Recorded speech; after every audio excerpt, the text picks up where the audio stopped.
23 pa lang pumunta na kami sa Bulacan para mag-ready ng papunta sa Baguio at doon kami natulog sa bahay ng aming kapatid sa Santa Maria, Bulacan. Ito yung Philippine Arena, dinaanan namin. Dito kami nag-exit para makarating sa Santa Maria, Bulacan. Napakaganda nitong lugar na ito, malinis. At makikita mo yung gilid ng Philippine Arena is talagang organized. Ayan, yan yung mga malalaking stadium dyan, saka yung kalapit ay yung Philippine Arena. Siyempre, madaling araw kung may umalis papuntang Baguio, kaya ayan, may ilaw pa. Siguro mga around 4 AM yan. Medyo marami na rin sasakyan sa kalsada going to Baguio. Medyo lumiliwanag na, siguro mga around 6 AM na yan. Sa kahabaan ng NLEX, TEPILEX, SETEX, hindi natin sigurado kung anong kalsada itong binabaybay natin, basta expressway yan papuntang Baguio. Napakaganda ng mga tanawin dito papuntang norte. Talagang yung kalapit na expressway marami mga taniman, mga kung ano-ano mga pananim sa bukid nila. Habang papalapit na kami sa pag-akyat ng Cannon Road, nakikita na namin ang kabundukan. Ayan yung part ng Benguet, yung kabundukan na yan. Diyan tayo pupunta. Ang daan natin ay sa Cannon Road. Continue on Cannon Road for 31 kilometers. At andito na nga kami. Papasok na kami sa kalsada ng Cannon Road. Aakyat na kami ng Baguio. Nandito kami sa Lionhead. Lion. Ayun o, Lionhead. Punta natin. Punta natin, guys. Yeah.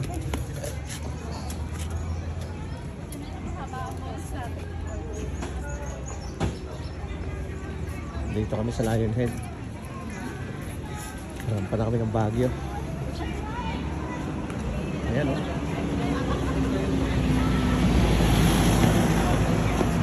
Andito naman kami sa Wright Park, Baguio. Dami kabayo.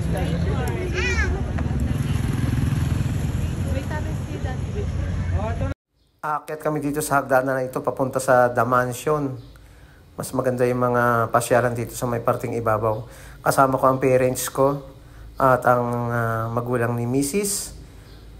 Ang aking biyanan, si Inay at si Itay. So puntahan natin ang ibabaw. Tara! Andito kami sa The Mansion.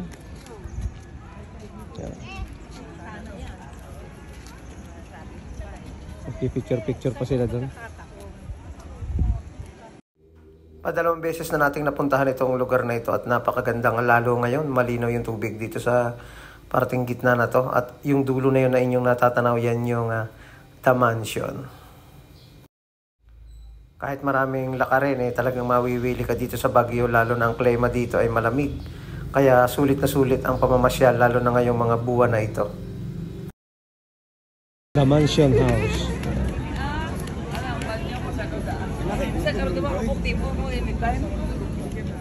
Mines View Park. Ito, Mines View Park. Andito naman kami sa Mines View, isa sa magandang tanawin dito sa Baguio at dinarayo din. Kaya puntahan natin, kasama natin ang ating pamilya sa pamamasyal dito.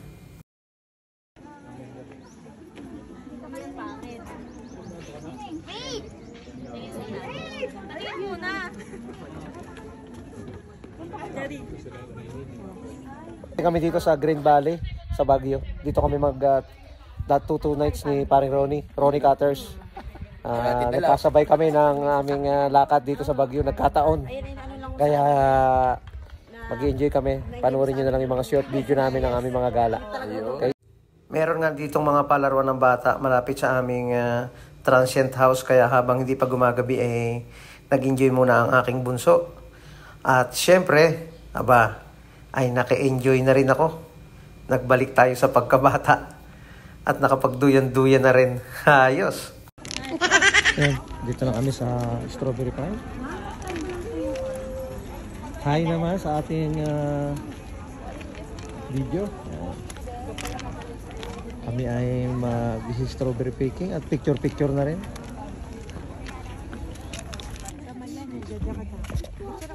Ayan, magpipik kami ng strawberry. Ayan, ang lalaki ng strawberry. Oh. Tigka-kaunti lang ha. Tapos kasi 1 kilo lang. O, Mare. 1 kilo lang, mother. Wag susubra, ha? Mare. Bili kami ng Wala bang, di ba may ibang kulay niyan, dito. kuya? Cauliflower yun, ma'am. Ang cauliflower ba yun? Yung broccoli yan. Ay, hindi ako may dito. Ano, cauliflower. Meron ba dito nun, kuya? Sa labas na lang po. Ay, sa labas yun? Oo. Okay. Wala Mas kang mahirap variety. alagahan kasi yun, ma'am, kaysa dito. Oo. Dalahin mo na ang iyong binili. Papakita mo. Ayan, white strawberry. Medyo pumupula-pula din yung loob. Yung ano lang, yung seeds niya. Para siya nagpipink, ano, yung loob. Yung pula, yung anong seeds lang ito. Ayan. Ano tawag dyan? Panghulo. Ano? Panghulo.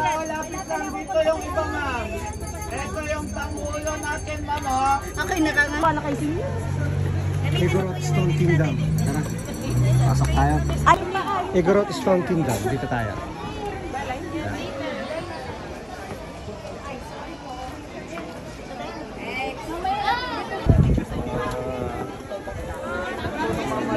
Maganda rito.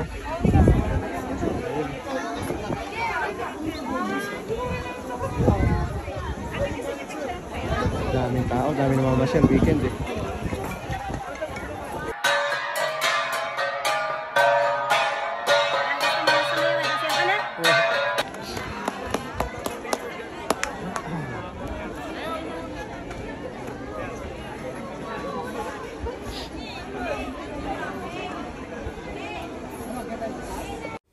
Napakaraming namamasyal dito sa Igorot Stone Kingdom at talagang napakaganda ng tanawin dito. Hanggang sa tuktok ay pwede mong akyatin. Ito na yung Lourdes Grotto dito sa Baguio. Yung pinakamahabang akyatin papunta sa taas. Yun, haba. Mirador Heritage and Eco Spiritual Park. Ayan. Ayan, ang haba yan. Taas pa. Ito yung Diplomat Hotel dito sa Baguio. Nandito kami sa likod, nagparking kami. Meron akong kakaibang nararamdaman dito. Nararamdaman ko, ang tubig ay basa.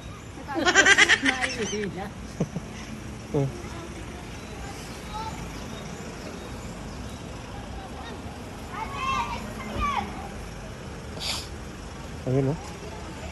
Sarado ng mga CR. Yung mga pinto. Yung mga puno na ng damo rito sa yung mga kwarto-kwarto.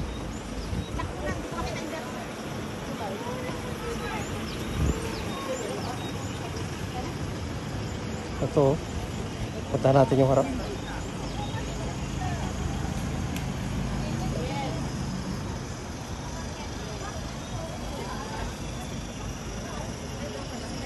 Dito tayo sa front.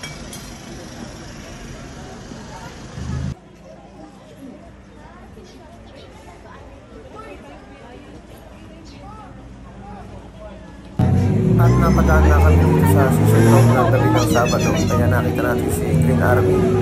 Ayan, oh, marami nagpapapicture sa kanya. Tuwing weekend yan, ang daming tao dito sa season road.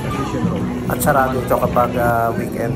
Kasama na rin dito yung mga nagpipinta o rin mga nagdodrawing sa kalsada ng mga Crayola. Ayun, ang gagaling nila. Kaya masaya dito kapag weekend sa Season Road. Malapit din ito sa simbahan at pwede rin kayo magsimba malapit dito sa Season Road. Sa taas lang, okay na okay talaga dito. At ang dami mga bilihan ng mga pagkain at kung ano-ano pa.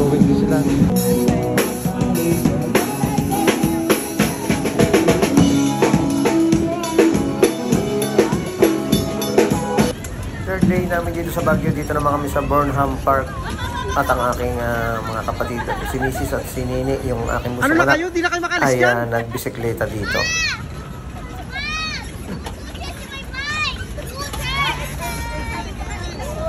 Hindi na kayo makalis dyan! Papa! Sabi ko Patingin! Patingin!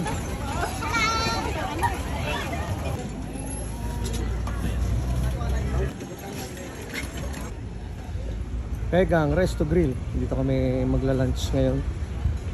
Nandito yan sa may malapit sa Burnham Park. Ayan o.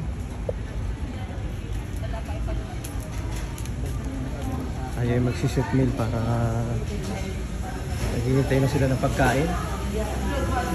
Ayan. Ano pong pagkain natin ngayon, ma'am? Per pax ta, per pax. Pinikpikan po, pinikpikan. Ano po ang ating order? Yung mga set. Anong order natin? Yan, mahilig yan. Ay, may makina yun. May sabuan.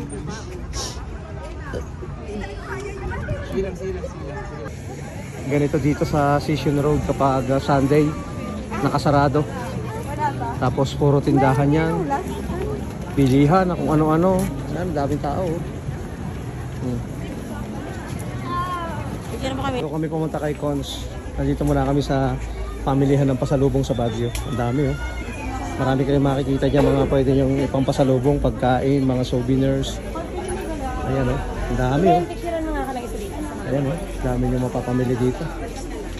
May mga prutas pa, may mga bag, kung ano-ano pa na pwede. Dito kami sa Sir William Transient House, dito sa Baguio. Napakaganda ng pag-i-stay namin dito. Malalaki yung kwarto. Tsaka magaganda ang facilities nila. Tsaka napakababait ng mga namamahala nito. Ayan. Ay, shout out mo naman ako, sir. Shout out po. Godines. Ayan. Sisilipin ko lang yung kwarto na tinuloyan namin. Ayan. Ayan, nakagayak na sila. Sisilipin lang natin yung mga tinuloyan namin. Ito. Ayan. Nasasaya ko rin ko. Yan dito, ang ganda oh. May mga nakapatong lang sa lamesa. Yan. Tinuloyan namin, ang ganda rito ng Transient House, mura lang. Itong kwarto na tinuloyan namin. Ayan, meron pa dito. Ayan, isang kwarto na to. Kasya dito mga ilang packs ito, pre? Mga ilang packs itong kwarto na to, mga 15 kaya, no? 15 katao. Nice place. May overlooking. Akyatin natin yung taas, may overlooking dito. Ano? Ayan, overlooking. Diba? Ganda. Malapit sa mga pasyalan, malapit sa Burnham Park.